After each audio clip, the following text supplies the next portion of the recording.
Hey there, and welcome to Classkick. Once you've created a class, there are two simple ways to add students.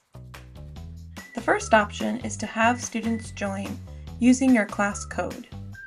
Students enter the code, type their name, and they're instantly added to your class.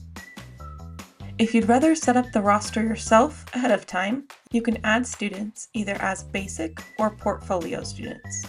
To add basic students, click the basic button and type student first names with commas in between. To add students using the portfolio tool, which is available for Classkick Pro subscribers, choose the portfolio option, select your students from the list, and search for them here. If your students are not already in the portfolio option, you can add new portfolio students. You can import from a CSV file. Just be sure to include their ID, first name, last name, and password in a CSV file. You can choose the ID and password you'd like them to use to log in. Download this file as a CSV and then click the Choose File button to upload it to Classkick.